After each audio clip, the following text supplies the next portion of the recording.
तो बेटा इस ट्रिक को याद कर लोगे, पिमगु सैशु। ठीक है। तो यानी पिपली, मधु, गुड़, पिमगु। सैशु यानी सैंधव, शर्करा और शुंठी। और बहुत जरूरी क्वेश्चन है ये, बिल्कुल याद कर लोगे। आगे देख पा रहे हो, कैदेव निघंटु। निघंटु क्या है, मन में डाउट आ रहा हो तो जिन लोगों ने पढ़ा है वो तो जानते होंगे, जिनको नहीं पता तो निघंटु में जो द्रव्य गुण के प्लांट्स होते हैं ना, उनके पर्याय मिलते हैं। और कुछ जगह पे पर्याय के साथ साथ उनका जो प्रयोग है वो भी मिलता है। तो दो तरह के निघंटु होते हैं, एक खाली नाम वाले जहाँ पर्याय है सिर्फ, और एक में पर्याय के साथ साथ उनका प्रयोग क्या है वो भी बताया गया है। तो ऐसे एक है कैदेव निघंटु। तो कैदेव निघंटु के अंदर, रोहित, कुल कितने वर्ग हैं कैदेव निघंटु में?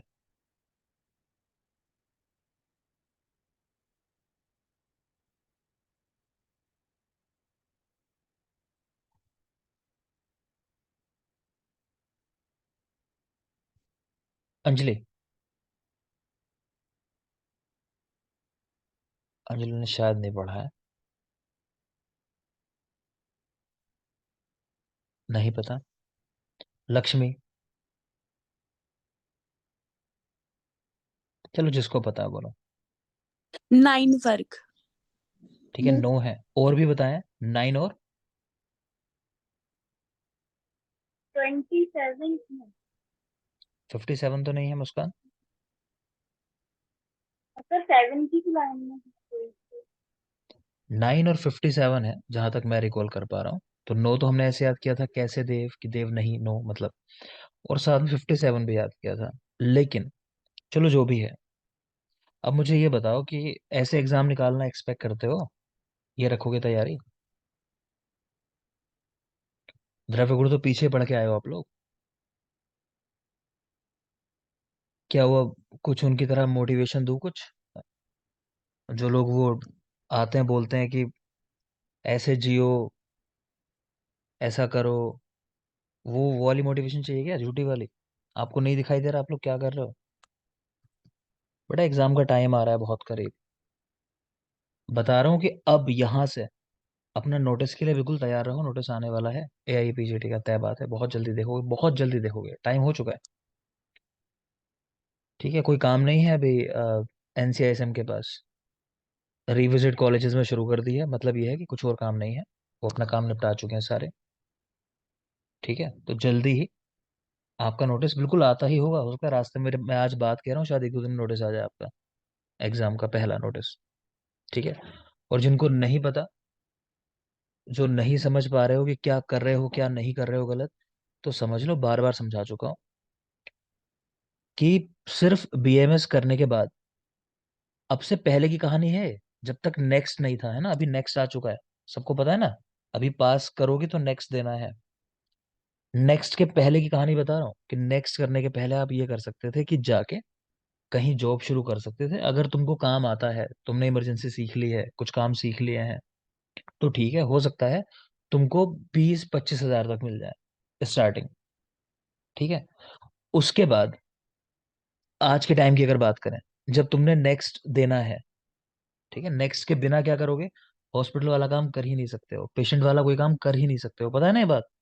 नेक्स्ट बिना पास किए आप पेशेंट को टच भी नहीं करोगे। और जब आप वो काम नहीं कर सकते, आपने भले ही सब कुछ सीख भी रखा होगा, तो भी कितना पैसा कोई देगा? क्या उम्मीद करते हो, क्या लगता है कितना मिल जाएगा? अगर नहीं पता हकीकत, कुछ लोगों की झूठी बातें मत सुनना, है ना, एक दो अपवाद होते हैं। ज्यादातर की रियलिटी बता रहा हूँ, क्या मिलता है अभी, क्या मिलता है वो समझ लो। कि BMS करने के बाद आपको कहीं 10 से 15 हजार रुपये महीने का कोई देगा। 10 से 15 हजार रुपये। ठीक है। और अभी जब नेक्स्ट आ गया, तो समझना कि अब 10-15 हजार देते हुए भी वो एहसान सा करेगा कि अच्छा आप हो तो नहीं एलिजिबल, लेकिन चलो हम ऐसा कर लेते हैं, आपको कैश में पेमेंट कर देंगे। ठीक है, इस तरह की बात की जाएगी, आप पे एहसान किया जाएगा। ठीक है, ये सब बढ़िया कि घर से पापा पैसे दे देते हैं, खूब अच्छे से हम रहते हैं, है ना, वो सारी चीजें एक झटके में, घर का सपोर्ट हट जाएगा, हटता ही एक टाइम के बाद। चाहे गर्ल्स हो चाहे बॉयज हो, एक टाइम के बाद वो सपोर्ट हट जाता है ना। फिर चीजें इतनी आसान नहीं रहेंगी, वो बड़ा बुरा लगता है। वो किसी अच्छे शहर में रहो, अच्छे क्या छोटे शहर में भी बात कर रहा हूँ, आज की डेट में 10-15-20 हजार में बेटा कुछ भी नहीं होता। और ये टाइम ऐसा होता है जहां से जिम्मेदारी होती है, परिवार साथ में जुड़ जाता है। चाहो मत चाहो, परिवार जुड़ जाएगा अब साथ में कुछ दिनों के बाद। ठीक है, कुछ नहीं होता 15-20 हजार रुपए में। ठीक है। तो थोड़ा सा सीरियस हो जाओ, क्योंकि याद कर लेना, यहाँ भी अगर किसी को जानते हो अगर कोई ऐसा था कि लास्ट ईयर आपको लगता हो कि हाँ वो सही था स्टूडेंट, किसी ने अगर देखा हो कोई कि लेकिन वो ठीक नहीं पढ़ा, एंड टाइम में थोड़ी लापरवाही कर दी, तो आपको क्या लगता है वो अभी क्या कर रहा होगा? पता है क्या कर रहा होगा? वो दोबारा तैयारी कर रहा होगा। और अगर इस बार भी नहीं होगा ना सिलेक्शन, फिर पता है क्या करेगा? फिर अगले साल तैयारी करेगा। क्यों? क्योंकि वो जाने के बाद, छोड़ने के बाद, मिसगाइड होने के बाद इधर उधर जाएगा, जॉब करने की कोशिश करेगा, सब कुछ समझ जब उसको आएगा कि कुछ नहीं रखा कहीं भी, लास्ट में यही है कि अपने फील्ड के अंदर बेस्ट कर जाओ, उसके बाद कुछ भी करते रहो। पीजी करने से या मेडिकल ऑफिसर होने से सबसे बेस्ट बात क्या होती है ना, कि आप ज्यादा तो नहीं कहूंगा लेकिन एक स्टार्टिंग लाइफ की आपकी कहीं 60,000 से 70,000 के बीच आपकी एक शुरुआत होती है, जो बहुत जल्दी, मतलब अगर आप मान लो 15-20 हजार कहीं ज्वाइन करते हो बीएमएस करने के बाद, चलो 25-30 भी करते हो, तो ये मत सोचना कोई लाख 1.5 लाख देने लगेगा, बिल्कुल नहीं देगा। जिस दिन आप बिल्कुल परफेक्ट हो जाओगे ना, कि आप मरे हुए पेशेंट को जिंदा कर देते हो, उस लेवल तक भी पहुंच गए, तो मान लो 50-55-60 हजार रुपए। अगर आप उस लेवल तक पहुंच गए कि हमने मरे हुए को जिंदा कर दिया, बात समझ रहे हो क्या कहना चाह रहा हूँ? कि आप सब कुछ जानते हो आपको लगता है, तो भी कोई 50-60 हजार देगा। 70-80 पे तब जाएगा जब 24 आवर्स का प्रॉमिस करोगे कि 24 घंटे आप ही के यहाँ रहूंगा, रात में उठाओगे काम करने के लिए, उठ जाऊंगा, यहीं रहूंगा हॉस्पिटल में, वहीं जगह दे देंगे रहने के लिए, तो बंधुआ मजदूर बनाएंगे तो 80 हजार रुपये देंगे। वरना ये हाल है। और दूसरी लाइफ क्या है? अच्छे से पढ़ लो, आने वाले 3 महीने हैं, इनमें बिल्कुल अपने आप को ना पूरी तरह झोंक दो। 3 महीने, कि चलो 3 महीने पढ़ते हैं, सिलेक्शन ले लेते हैं। मैंने कहा ब्रांच तो कोई भी खराब नहीं होती, मेरी बातों को अदरवाइज मत लेना, क्योंकि मैं उदाहरण जब देता हूँ मैं रसशास्त्र द्रव्य गुण का देता हूँ, क्योंकि ज्यादातर ये ब्रांचेस तब मिलती हैं जब कोई सेलेक्ट नहीं करता, उसको मिल जाती हैं। ठीक है, किसी किसी का सपना होता है, वो अलग बात है। तो मैं ये कहना चाह रहा हूँ, अगर द्रव्य गुण रसशास्त्र भी मिल गया ना, तो भी इतना ही कमाओगे, 60-70 हजार रुपए, यानी वहां सबसे खराब भी करोगे आप, तो भी उन्हीं लोगों के बीच में रहोगे जो ठीक कर रहे हैं। और उसके बाद तो फिर आपके ऊपर है, आप पीजी कर चुके हो, अब आप अगर किसी मरे हुए को जिंदा कर सकते हो, तो आप कितने के भी हो सकते हो, फिर आप 8 लाख, 10 लाख, 20 लाख, आपकी कैपेबिलिटी है। बाबा रामदेव देख लो, कुछ नहीं आता, तो भी इतना चल रहे हैं ना। वो अपने आप थोड़ी कर रहे हैं, उनके यहाँ डॉक्टर ही रखे हुए हैं सारे, नाम तो बाबा का है, खैर। तो मेरी बात को समझना कि आने वाले लाइफ क्या चाहते हो अपने साथ। 3 ऑप्शन है शायद आपके पास मोटे मोटे। पहला ऑप्शन है कि आप 3 महीने तैयारी करोगे, आप अपने आप को सेव कर लोगे, लाइफ में स्टेबिलिटी आ जाएगी, कि चलो 60-70 हजार से स्टार्टिंग में हम कर लेंगे, आने वाले 5-10 साल के अंदर, 5 साल मान लेते हैं, मैक्सिमम 4 से 5 साल, आप 1 1.25 लाख पे पहुंच जाओगे। ठीक है, फिर आपकी साथ में कैपेबिलिटीज हैं, आप क्या करते हो, एक तो ये ऑप्शन है। दूसरा ऑप्शन बेटा क्या है, कि अभी मत पढ़ो, लापरवाही करो, सिलेक्शन के आसपास रहना, सिलेक्ट मत होना, है ना, फिर पूरा साल दोबारा से, क्योंकि आपको समझ तो आ चुका होगा कि हाँ पढ़ना चाहिए था, फिर आप पूरे साल ये मेहनत कर रहे होगे जो मैं अब 3 महीने करने को कह रहा हूँ, पूरे साल करोगे, वो खूब परेशान होगे और उसे पीछे हो जाओगे लाइफ के अंदर। ये दूसरा ऑप्शन है। तीसरा ऑप्शन क्या है, कि सब छोड़ो, मजे करते हैं, नहीं पढ़ते ज्यादा, बेसिक पढ़ लेते हैं, फिर बाहर जाएंगे, कहीं हॉस्पिटल करेंगे, कहीं सीखेंगे, अच्छा लगेगा, आपके साथ वाले पढ़ रहे होंगे, शायद किसी का सिलेक्शन ना हो, अगले साल दोबारा तैयारी कर रहा होगा, आप पैसे कमा रहे होगे, शायद अपनी जीपी शुरू कर दो। ठीक है, जीपी कर रहे हो, शायद 30-40-50-60 हजार रुपए कमा रहे हो, तो बड़े खुश हो रहे होगे। लेकिन उन लोगों की और आपकी लाइफ में वो डिफरेंस जो है ना आपने क्रिएट किया होगा, वो हार्डली 1 या 2 साल के अंदर उसे पूरा कर देंगे, उससे आगे निकल जाएंगे।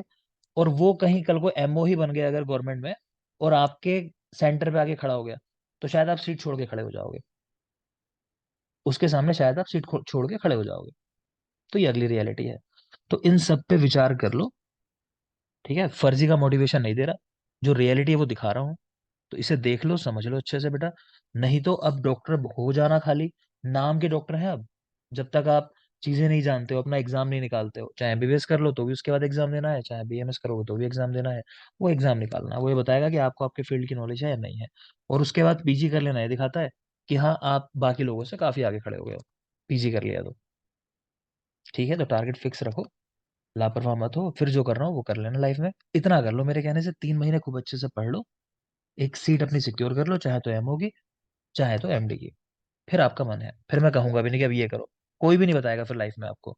आपका मन होगा पीजी छोड़ देना, मन होगा तो एमओ छोड़ देना, मन होगा तो सेटअप छोड़ देना, मन होगा तो आउट ऑफ इंडिया जाके सेटल हो जाना, मतलब कुछ भी करना, फिर आपकी लाइफ है, फिर कोई नहीं बताएगा कभी जिंदगी में। अगले कुछ दिन ही मैं कह रहा हूँ, और कुछ दिन ही पेरेंट्स कहेंगे, कुछ दिन ही पेरेंट्स सपोर्ट करेंगे, फिर सारी चीजें आपके ऊपर आ जाएंगी। ठीक, मेरी बात समझ में आ गई सबको? रोहित, ये बेटा लापरवाही नहीं चलेगी, ये बहुत ज्यादा लापरवाही है। मैंने पहले भी समझाया, फिर कह रहा हूँ। अब बिल्कुल पढ़ो, दिन में तय कर लो 10-12 घंटे देने तुम्हें कम से कम यहाँ से। ठीक है ना? हो पाएगा? हाँ, मेहनत करनी है रोहित, यहाँ सिलेक्शन लेके जाना। देखो, ये नहीं कि उस संघर्ष में पड़े रहना है कि वो चेन में फंस गए हो, है ना, ऐसा नहीं करना। कुछ लोग फंस जाते हैं चेन में, तो फंसना नहीं है, इससे बाहर निकलना है बेटा, तो तभी निकला जाएगा। मेहनत खराब कर ली आपने जो इतनी मेहनत करके लाए थे, काफी। देखो चलो आगे। तो कैदेव निघंटू की हम बात सर कर रहे थे हाँ बेटा। सर वो 57 जो है वो इसमें नहीं है, वो शुद्ध मंत्र में ठीक है, तो इसमें 8 और 57 इसमें रहता है। कितने हैं, 9 और इसमें तो सिर्फ 9 ही है, इसमें सिर्फ 9 ही है। सिर्फ 9 ही है? ठीक कैडेट है में चलो। सिर्फ 9 ही है। ठीक है बेटा, जी। तो 9 है इसके अंदर बता रही है मुस्कान, है ना, तो याद रखोगे तो 9 याद रखना, ठीक है। तो कैदेव निघंटु, तो 9 वर्ग हैं उसके अंदर। तो इसमें हरित के 3 भेद बताए गए हैं, निर्जा, वंजा और गिरिजा। निर्जा, वंजा और गिरिजा। ठीक है, तो आपको याद क्या रखना है, इसमें जो गिरिजा वैरायटी है ना, पहाड़ों पर होने वाली वैरायटी, वो श्रेष्ठ है। इसको जरूर याद रखोगे कि गिरिजा वैरायटी श्रेष्ठ है, पहाड़ों पर होने वाली वैरायटी। चलो एक पॉइंट अभी बता रहा हूँ, आगे चल के पूछूंगा, देखूंगा कौन कौन याद रखेगा, किसी को रैंडमली पूछूंगा। एक सवाल आएगा कि किसको द्विदोषज ज्वर होता है, दो दोषों से होने वाला ज्वर। तो उसका आंसर है कि जो लोग पर्वतों पर निवास पर्वतों करते हैं, पर रहने वाले। पहाड़ों पर रहने वाले। हम्म। ठीक है, तो मैं आगे चल के पूछूंगा आपसे जब चैप्टर पढ़ाऊंगा ज्वर, देखूं कौन याद रखेगा। आगे चलिए। प्रशस्त हरित की ऑलरेडी पढ़ चुके हो, नव स्निग्धा घना वृत्ता गुरवी क्षिप्ता चांबसे निमज्जते सा प्रशस्ता। ठीक है, तो जो नवीन हो, स्निग्ध हो, घन हो, व्रत हो, मेनली ये बात थी कि 2 कर्ष वजन वाली हरित की जो है श्रेष्ठ मानी जाती है। आगे विभिन्न हरित की दी हुई है। ठीक है, उनका प्रयोग अलग अलग रोगों में है, आपको बिल्कुल याद रखना है कौन सी हरित की कहाँ यूज होती है, एग्जाम में सीधे सवाल आता है। तो फर्स्ट है कंस हरित की, इसको शोथ में यूज करते हैं, शोथ यानी स्वेलिंग समझ लो। और कह रहे हैं इसको अम्ल पित्त में भी यूज करते हैं, अगर विबंध हो अम्ल पित्त के अंदर, ऐसा योग रत्नाकर ने बताया है। ये बहुत जरूरी बात है कि कंस हरित की अम्ल पित्त में योग रत्नाकर ने बताई। कब? अगर अम्ल पित्त में विबंध होता, विबंध यानी कॉन्स्टिपेशन। एक मिनट बने रहोगे बेटा।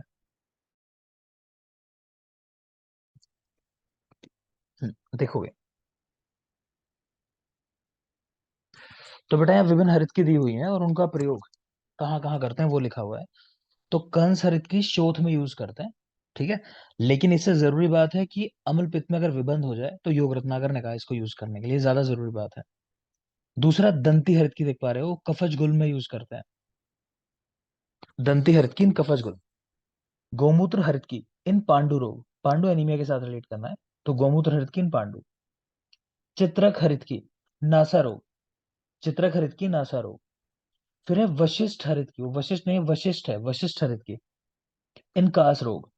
गुड़ हरित की इन अर्श एंड वातरक्त, गुड़ हरित की अर्श और वातरक्त में, वातरक्त यानी गाउट, गाउटी अर्थराइटिस। व्याघ्री हरित की श्वास कास प्रतिशय में, व्याघ्री हरित की इन श्वास कास एंड प्रतिशय। त्रिफला हरित की अर्श भगंदर में, त्रिफला हरित की इन अर्श एंड भगंदर। वर्धमान हरित की इन श्लीपद, श्लीपद यानी फाइलेरियसिस, एलिफेंटियासिस जिसको बोलता है वो। तो वर्धमान हरित की इन श्लीपद।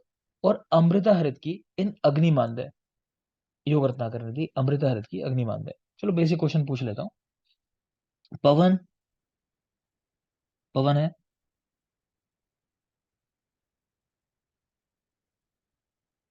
आर्यन। Yes sir.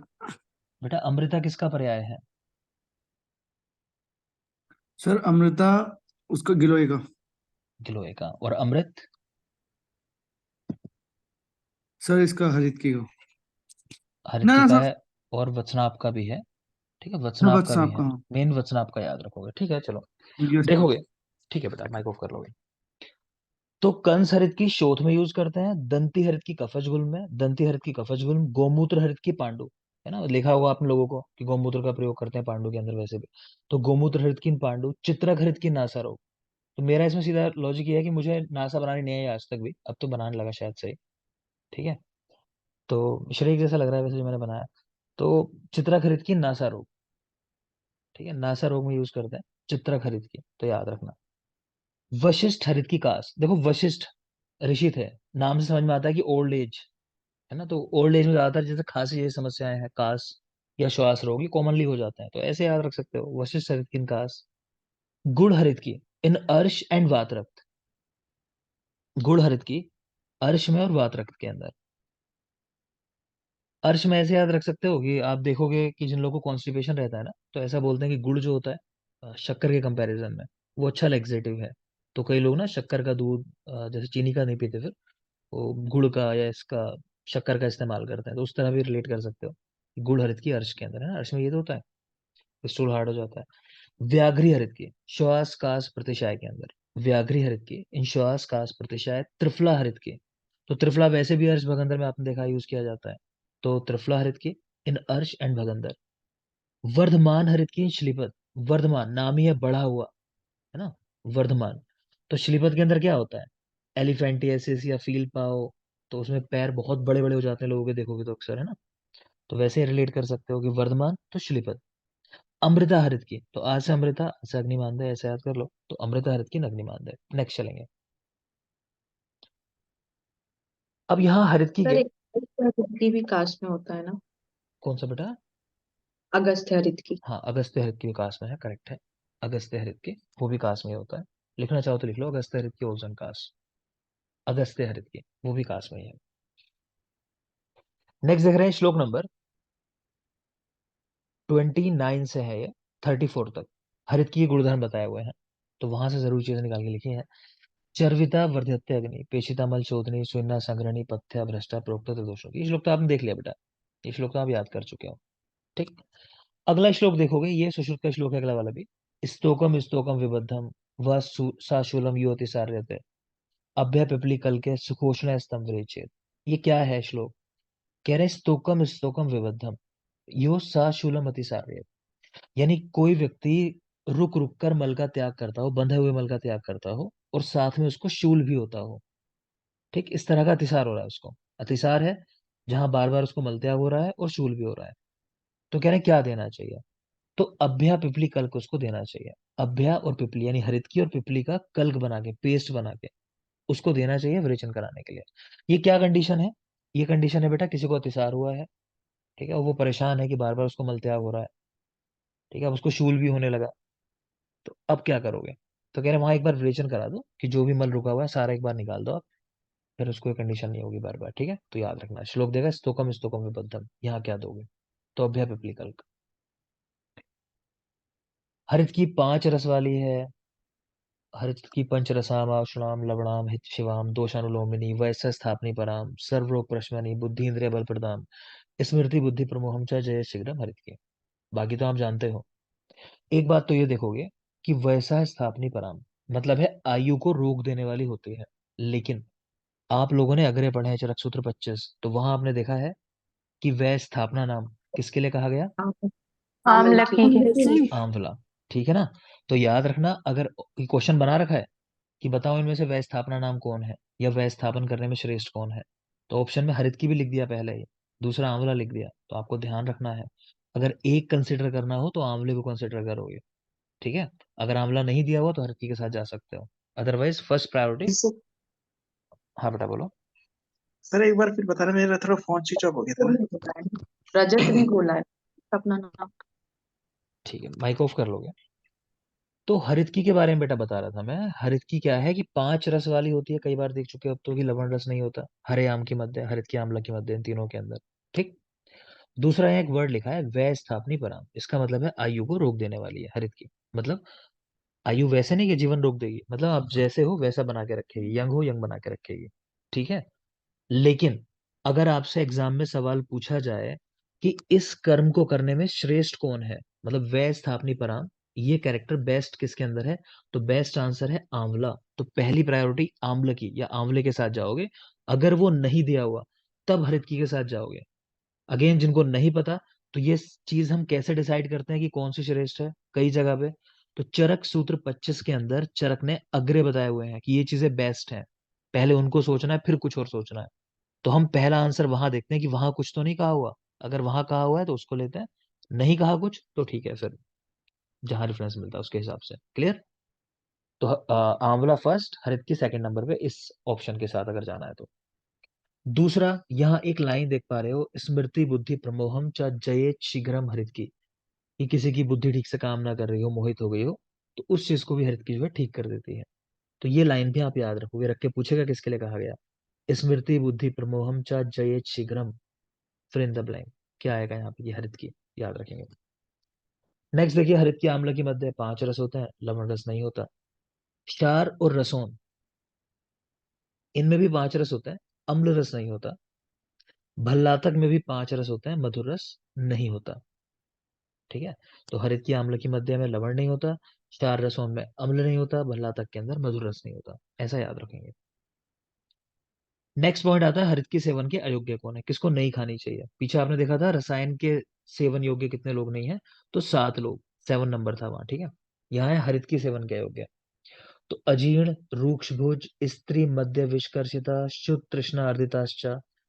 तो कह रहे हैं कि किसी को अजीर्ण हो, ठीक है, रूक्ष भोजन करता हो ज्यादा, स्त्री मद विषकर्षिता, कर्षित हो स्त्री सेवन से, मद्य से या विष के प्रयोग से, और भूख प्यास लगी हो, ऐसे लोगों में भी। ठीक है, तो यहीं पे एक और सवाल बताता हूँ आपको, इंटरव्यू वाला सवाल पूछा जाता है कि हरितकी से विरेचन नहीं होता है कई बार, तो उस कंडीशन में आप क्या करोगे। तो हरितकी से जब विरेचन ना हो तो ये मानना चाहिए कि व्यक्ति में क्या हो रहा है कि डाइजेशन प्रॉपर नहीं हो रहा है, तो डाइजेस्ट कराने के लिए कोई उष्ण औषध साथ में ऐड कर देते हैं, जनरली शुंठी जैसे ऐड कर देते हैं, सिंपल सी चीज। ठीक है, क्योंकि हरित की जो है अजीर्ण में काम नहीं करती, देखो लिखा हुआ है। ठीक है, इसीलिए दिया नहीं जाता है। तो पहले आपको जो अजीर्ण कंडीशन है उसको डाइजेस्ट करना पड़ेगा। क्लियर है? प्लस हरित की खुद रूक्ष होती है, पीछे आपने देखा, इसीलिए रूक्ष भोजन करने वालों में नहीं देते। तो ये सवाल पूछ चुका है क्योंकि, इसलिए मैं आपको एक्सप्लेन कर रहा हूँ, तो ध्यान रखना। अजीर्ण में नहीं दिया जाता, रूक्ष भोजन करने वालों को नहीं दिया जाता हरित की को। नेक्स्ट देखिए, शारंधर, उन्होंने कहा कि औषध कब संग्रह करनी चाहिए, कहाँ से लेनी चाहिए। तो कह रहे हैं आग्नेय औषधियां विंध्य पर्वत से लेनी है। कुछ औषधियां होती हैं उष्ण प्रकृति की, उनको कहाँ से लेना है, विंध्य पर्वत से, जहां से हमने विजया देखी थी कि विजया का प्राप्ति स्थान है। दूसरा, सौम्य औषधियां कहाँ से लेनी है, जिनकी प्रकृति शीत होती है, कह लो आप थोड़ा, कि नुकसान नहीं करती हैं, तो उस तरह की मेडिसिन जो होती है हिमालय पर्वत से लेनी है। तो आग्नेय औषधियां विंध्य पर्वत से, और सौम्य औषधियां हिमालय पर्वत से। नेक्स्ट है पंचमूल शब्द। जैसे 2 पंचमूल सब जानते होंगे, लघु पंचमूल, बृहद पंचमूल, है ना, उसके अलावा भी और पंचमूल है, अभी देखेंगे कौन कौन से। तो 5 पंचमूल एक साथ, ये शब्द जो है पहली बार किसने दिया, तो चरक ने दिया। कहाँ पे दिया, प्रथम ब्रह्म रसायन के रेफरेंस में। ये जो पहला चैप्टर है इसी में हम देखेंगे ब्रह्म रसायन, अगर बुक्स देख रहे हो आप तो ये बेटा आ जाता है आपका श्लोक नंबर 40 के बाद है, कंटिन्यू 57 तक, बहुत बड़ा श्लोक है। तो ये ब्रह्म रसायन का है, प्रथम ब्रह्म रसायन, 2 है इस चैप्टर में ब्रह्म रसायन। क्लियर? तो चरक ने प्रथम ब्रह्म रसायन के रेफरेंस में पंचमूल शब्द का प्रयोग किया। अगली बात, ये दोनों चीजें अलग हैं, किसने शब्द दिया, किसने वर्णन किया। ठीक है, तो शब्द तो चरक में आया है, लेकिन वर्णन किसने किया इनका पंचमूल का, तो सुश्रुत ने किया पहली बार। ठीक है, उन्होंने सिर्फ शब्द दिया, इनके बारे में बात नहीं की, और सुश्रुत ने उनको बताया कि कौन कौन से होते हैं। तो लिखा भी है यहाँ सुश्रुत सूत्र 38 के अंदर 5 पंचमूल बताए गए हैं, भरत पंचमूल, वल्ली पंचमूल, कंटक पंचमूल, तृण पंचमूल और लघु पंचमूल। ठीक है, नेक्स्ट देख रहे हो, लिखा हुआ है यहाँ पर कि वल्ली कंटक पंचमूल, अगर पूछ ले कोई कि पहली बार किसने दिए, तो सुश्रुत ने दिए, जाहिर सी बात है, वहां पे आए हैं। अष्टांग संग्रह ने 7 पंचमूल का उल्लेख किया, संग्रह ने 7 पंचमूल बताए। कौन से 7? 5 तो जो नॉर्मली हम लोग पढ़ते हैं सुश्रुत वाले, 2 और जोड़ दिए, जीवन और मध्यम, मतलब जीवनीय पंचमूल और मध्यम पंचमूल। तो संग्रह के 7 हैं, 5 सुश्रुत वाले, इसके अलावा जीवनीय पंचमूल और मध्यम पंचमूल। क्लियर? तो जीवन मध्यम किसने दिए, संग्रह ने दिए, तो इनकी टोटल 7 हो जाते हैं। अष्टांग हृदय की अगर बात करें तो उन्होंने 5 ही पंचमूल का उल्लेख किया सुश्रुत के जैसा, लेकिन जो सुश्रुत वाले 2 स्पेसिफिक हैं, वल्ली और कंटक, उनका उल्लेख नहीं किया, और अपने जो जीवन मध्यम वाले हैं, संग्रह वाले, उनका उल्लेख किया है। तो देख पा रहे हो, बृहत, लघु, तृण, और इसके अलावा जीवनी और मध्यम पंचमूल। तो कौन से नहीं है अगर पूछा जाए तो इसमें, ध्यान रखना ये दोनों, वल्ली और कंटक, ये नहीं है यहाँ पे, ये वाले। ठीक है, हृदय के अंदर। राज निघंटू ने लघु पंचमूल के लिए पंचगण शब्द इस्तेमाल किया। आप यहीं लिख लो, लिखो स्थिर आदि वर्ग। एक चरक में शब्द मिलेगा आपको स्थिर आदि वर्ग, तो पूछेगा इससे क्या लघु समझते हो। पंचमूल। ठीक है बेटा, कौन सा पंचमूल? लघु पंचमूल। लघु पंचमूल, ठीक है बेटा। मुझे तृण सुनाई दिया, मुझे लगा तृण पंचमूल तो नहीं कहा। तो लघु पंचमूल, ठीक है, स्थिरादि वर्ग से लघु पंचमूल समझना है, तो ये भी याद रखोगे। स्थिरादि वर्ग मतलब लघु पंचमूल। नेक्स्ट देखते हैं। कह रहे हैं रसायन का प्रयोग प्रातःकाल करना चाहिए, वाजीकरण का प्रयोग साग्रास भोजन के साथ करना चाहिए। ग्रास, जो आप ग्रास लेते हो ना, खाते हो भोजन, उसको बोलते हैं कवल को। तो रसायन प्रातःकाल, वाजीकरण साग्रास। नेक्स्ट है जो योग आया इस चैप्टर के अंदर, प्रथम ब्रह्म रसायन। उसमें कह रहे हैं कि हरितकी और आम्लकी कितनी कितनी पड़ी हुई है। तो 1000 तो हरितकी होती है और 3000 आंवले होते हैं। ठीक है, इस पे सवाल आ चुका है, याद रखना, कि ब्रह्म रसायन में आंवलों की संख्या बताओ, तो 3000। ऐसा भी आ चुका है कि हरित की आंवले का क्या रेशियो होता है, तो 1:3 है। 1000 हरित की है, 3000 आंवले हैं। ऐसे ही सवाल आता है कि च्यवनप्राश के अंदर कितने आंवले होते हैं, तो आजकल तो हम कितने भी यूज कर लेते हैं, लेकिन जो ऑथेंटिक है इसमें जो दिया हुआ है नंबर, वो 500 का है, जिस तरह बनाया है 500 आंवले होते हैं। क्लियर है, तो बता पढ़ाऊंगा आगे वो भी, फिलहाल तो ये देखो। हरित की आंवले की 1000 और 3000। ये काढ़ा बनाने को बताया हुआ है कि 1:10 के रेशियो में द्रव्य लेते हैं, 1/10 भाग वापस बचा लेते हैं, कोई खास बात नहीं, छोड़ो आप इसको। नेक्स्ट देखो, मिश्री की मात्रा कितनी है, इस पे सवाल आ चुका है। तो 1100 पल। मिश्री कितनी है, तो 1100 पल, बिल्कुल इसको याद रखोगे, मिश्री कितनी डालता है, 1100 पल। आगे देखिए, तिल का तेल 2 अढक, गोघृत 3 अढक, इनको कोई नहीं पूछता। ये बात भी ध्यान रखेंगे कि क्या जरूरी है और क्या गैर जरूरी है। मैंने फिर कहा कि बहुत सारी चीजें लिखी हुई हैं, सबके पीछे नहीं भागना। सवाल क्या पूछे जाते हैं, जो चीजें मैं कह रहा हूं ना, पहले उनको याद करना है, जब उनको कर लो फिर आपका मन है एक्स्ट्रा वाली याद करनी है, चीजें कर लेना। ठीक है, तो जितनों को कह रहा हूँ वो पहले याद करना है। तो हरित की आमलकी का रेशियो याद करना है, 1:3 का रेशियो है, 1000 3000 है। मिश्री है 1100 पल। आगे देखोगे उसके बाद कि औदुंबर पात्र यानी तांबे के बर्तन में इसको बनाते हैं। ठीक है, तो तांबे के बर्तन में, तो लिख लो यहीं पे एक ट्रिक। तांबे के बर्तन वाला क्वेश्चन आता है कि किस किस को बनाने में तांबे का बर्तन इस्तेमाल हुआ है, तो आप एक ट्रिक लिखोगे, लिखो ब्रह्मा की दृष्टि सीधे ताम्र पर, यानी ब्रह्मा जी किसको देख रहे हैं, सीधे तांबे को देख रहे हैं। तो ब्रह्मा की दृष्टि सीधे ताम्र पर, मतलब है, पहले ट्रिक लिख लो, ब्रह्मा की दृष्टि सीधे ताम्र पर। तो ब्रह्मा से मतलब है प्रथम ब्रह्म रसायन, ये बना है तांबे के पात्र में। ठीक है, ब्रह्मा की दृष्टि, तो लिखोगे दृष्टि प्रदावर्ती। एक वर्ती बनाते हैं आंखों में लगाने के लिए, काजल, दृष्टि प्रदावर्ती। ठीक है, तो ब्रह्मा की दृष्टि सीधे मतलब लिखो सिद्म हर लेप। सिद्म एक कंडीशन है, सिद्म उसको हरने वाला लेप। पिट्रियसिस वर्सिकोलर एक फंगल जैसी कंडीशन होती है। ठीक है, ट्रंकल रीजन में आपको स्पॉट दिखाई देते हैं, थोड़ा लाइट कलर की स्किन दिखाई देगी, बहुत सारे स्पॉट्स होते हैं, तो वो कंडीशन होती है। तो सिद्म हर लेप, तो ब्रह्मा की दृष्टि सीधे ताम्र पर। ताम्र का मतलब कि ताम्र पात्र का इस्तेमाल हुआ इन तीनों को बनाने में, तो याद रखोगे। शारंगधर का देख पा रहे हो आप, जोरारी रस लिखा हुआ है कि वो भी तांबे के पात्र में बना है। जोरारी रस, अरि का मतलब होता है शत्रु, तो जोर का शत्रु, ऐसा रस बनाया उन्होंने। नेक्स्ट है कि वैखानस और बाल खिल्य आदि ऋषियों ने इसका सेवन किया था, ये भी याद रखना है कि किन ऋषियों द्वारा सेवित है या बताया गया है। तो वैखानस बाल खिल्य आदि ऋषियों के द्वारा। ये क्या है, जैसे आज के टाइम में सौरभ गांगुली ऐड करता है ना, हिमानी सोना चांदा चांदी च्यवनप्राश, अमिताभ बच्चन आ जाएगा च्यवनप्राश लेके, सचिन तेंदुलकर ब्रू लेके आ जाएगा, तो ये वही है पहले वाले, आ, क्या बोलते हैं उसको, जो ब्रांड को एंडोर्स करते हैं, ब्रांड एम्बेसडर, तो वो थे प्रथम ब्रह्म रसायन के। ठीक है, वैखानस बाल खिल्य। नेक्स्ट है द्वितीय ब्रह्म रसायन। द्वितीय ब्रह्म रसायन में आंवलों की संख्या 1000 है, 1000 आंवले हैं। आंवलों का कह रहे हैं स्वेदन कैसे करते हैं, तो पिष्ट स्वेद विधि का प्रयोग कर रहे हैं। ये क्या है कि आंवले लटका दिए जाते हैं बर्तन के अंदर, उसकी तली को टच ना करें, इस तरह से आंवलों को लटका दिया जाता है पोटली में बांध के, है ना, और टेम्परेचर दिया जाता है, मतलब पानी को गर्म किया जाता है, तो वो होती है पिष्ट स्वेद विधि, देख लेना। तो 1000 आंवले इस्तेमाल हुए हैं,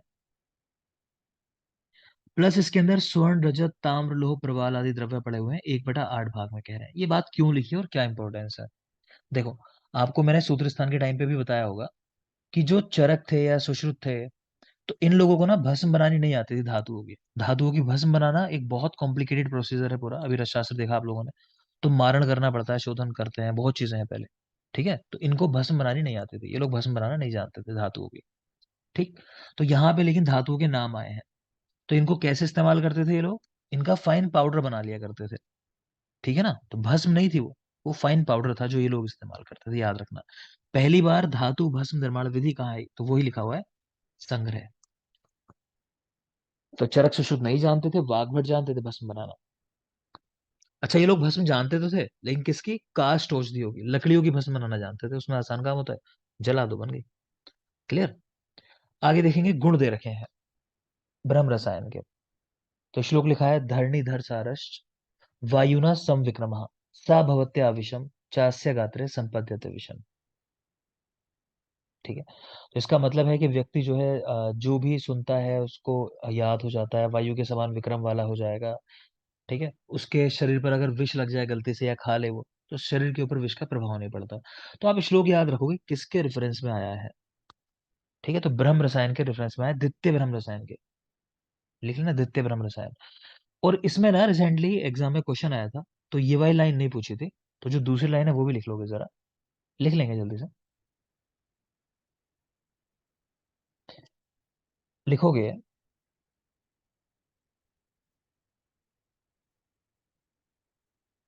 लिखो, चंद्र आदित्य समद्युति।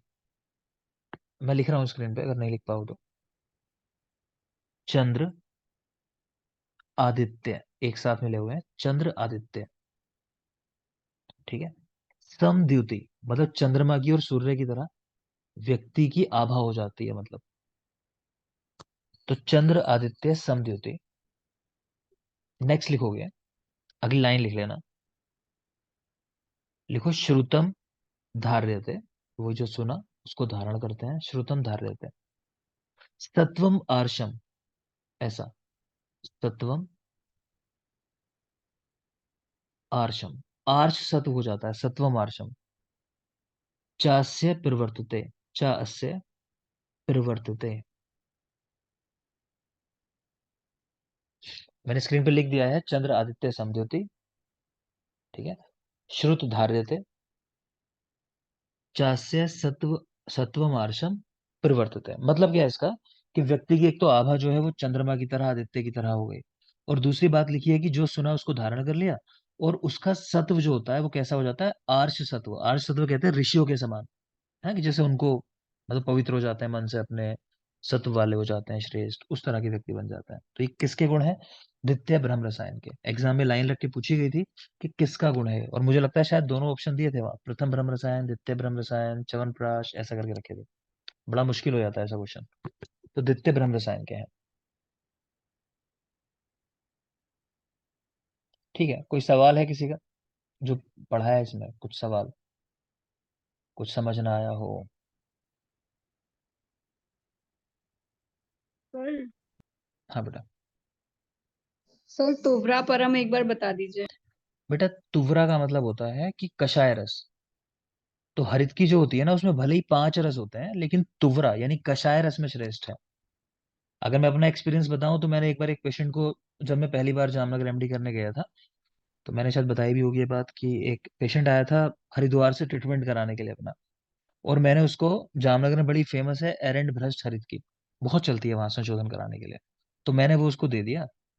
तो अगले दिन सुबह जब मैं उससे मिलने गया कि कैसे हो पूछने के लिए, तो मेरी शुरुआत थी क्योंकि वहाँ, तो उसने बस हाथ जोड़े मेरे आगे, बोला कि नहीं कुछ नहीं, मैंने, भगवान देता है सजा तो।